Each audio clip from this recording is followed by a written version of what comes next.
नमस्कार, मैं सिर्फ doctor A K Gautam, associate professor, government Bangar college Didwana. Asexual reproduction के बारे में आज के व्याख्यान माला में मैं डिस्कस करने जा रहा हूँ। ए सेक्सुअल रिप्रोडक्शन वो रिप्रोडक्शन का तरीका है जिसके अंदर गेमेट्स का उपयोग नहीं होता है। सेक्सुअल रिप्रोडक्टिव बॉडीज गेमेट्स का इन्वॉल्वमेंट नहीं होता है और इसके विभिन्न तरीके हो सकते हैं, जैसे multiple fission, binary fission, budding etcetera. तो multiple fission occurs in various groups of protozoa and plants. In some of these, the process is also known as schizogony or sporulation. Here it is a cell of protozoan, just suppose amoeba. Its nucleus, it's divided into two cells and forms two daughter cells or animal. This is the form of binary fission in amoeba.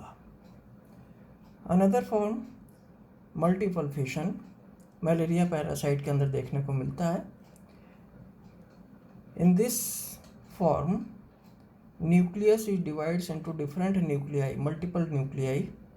That's why it is known as multiple fission. And each of multiple nuclei surrounds with the surrounding cytoplasm and forms a cell membrane. This type of formation or multiplication is known as multiple fission. Another form is budding. अन्य तरीका budding का हो सकता है। Budding अर्थात मुकुलन, जैसे hydra में देखने को मिलता है। इसकी एक आर्म टूटती है और वहाँ से नया हाइड्रा बन जाता है, उत्फुलन होता है, एक बडिंग बनती है। इस तरह से इसको बड फॉर्मेशन से प्रोसेस को, एसेक्सुअल रिप्रोडक्शन को बडिंग का प्रोसेस कहते हैं। एक और तरीका है जिसको हम कहते हैं फ्रेगमेंटेशन। ज़्यादातर फ्लैटवर्म्स में देखने को मिलता है, चैप्टेक्रमियों में, जैसे टीनिया सोलियम, टेपवर्म।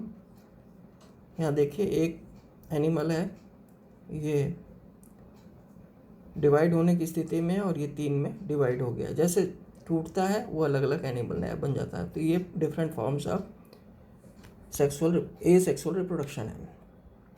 अब बडिंग क्या होता है? It involves the formation of reproductive unit called the bud. Each bud consists of a small group of cells surrounded by epithelium.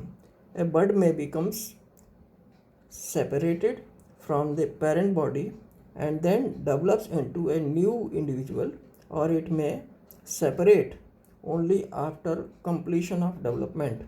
In general, sponges, coelenterate, tunicates, and yeast. These are the examples of budding. Now, what is fragmentation? In some plants or animals, the body of the organism breaks up into several parts. Each part then develops into a complete organism. That is, example of this fragmentation is hydra, planarian, flatworms, etc. The common features of asexual reproduction are: number 1, only one parent is involved. Most important thing, only one parent is involved. Number 2, the cell divisions are mitotic, not meiotic. समसूत्री विभाजन होता है, mitotic. Third is the daughter individuals or offsprings are genetically identical. यहाँ jeans का आदान प्रदान नहीं होता है, इसलिए द डॉटर इंडिविजुअल्स, पुत्री कोशिकाएं जो होती हैं वो जेनेटिकली आइडेंटिकल होती हैं। अब कुछ इंपॉर्टेंट टर्म्स और आप समझ लीजिए इससे संबंधित, जैसे ब्लास्टोजेनेसिस।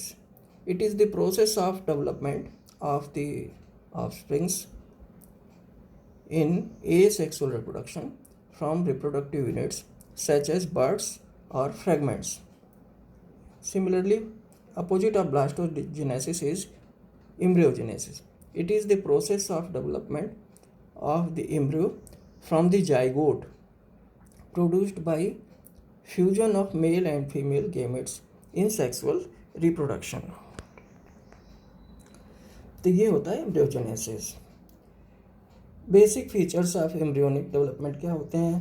गैमेटोजेनेसिस होती है जिसमें स्पर्मेटोजेनेसिस और oogenesis शामिल होती है. ये हम आपको नेक्स्ट व्याख्यान के अंदर डिस्कस करेंगे. Thank you.